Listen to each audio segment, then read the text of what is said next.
সার্বভৌম সদাপ্রভু আমাকে এই জিনিস দেখালেন, পাকা ফলের একটা ঝুড়ি। তিনি জিজ্ঞাসা করলেন, আমোস, তুমি কি দেখতে পাচ্ছ? আমি উত্তর দিলাম, পাকা ফলের একটা ঝুড়ি। তারপর সদাপ্রভু আমাকে বললেন, আমার প্রজা ইসরায়েলের থেকে ওঠার সময় হয়ে এসেছে। আমি আর তাদের ছেড়ে কথা বলবো না। সেদিন সার্বভৌম সদাপ্রভু ঘোষণা করলেন, মন্দিরে গীত গানগুলি বিলাপে পরিণত হবে। অনেক অনেক মৃতদেহ সেখানে নিক্ষেপ করা হয়েছে।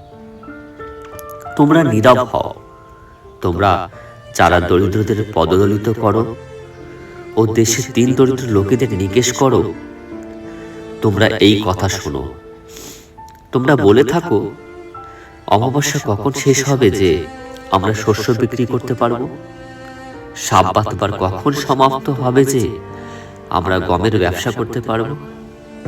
তা করা হবে বাটখারার ওজন কমিয়ে, তা বৃদ্ধি করে, অন্য ন্যায্য দাঁড়িপাল্লা ঠকানোর মাধ্যমে, দরিদ্রদের রূপোর টাকার কিনে নিয়ে, একজোড়া জুতোর বিনিময়ে অভাবীকে ক্রয় করে এবং গমের ছাঁটকে পর্যন্ত বিক্রি করে। সদাপ্রভু যাকবের অহংকারের নাম নিয়ে শপথ করেছেন, তারা যা করেছে তা আমি কোনোদিনই ভুলে যাব না। এর জন্য কি সেই দেশ ভয়ে কাঁপবে না? তার মধ্যে বসবাসকারী সকলে কি শোক করবে না?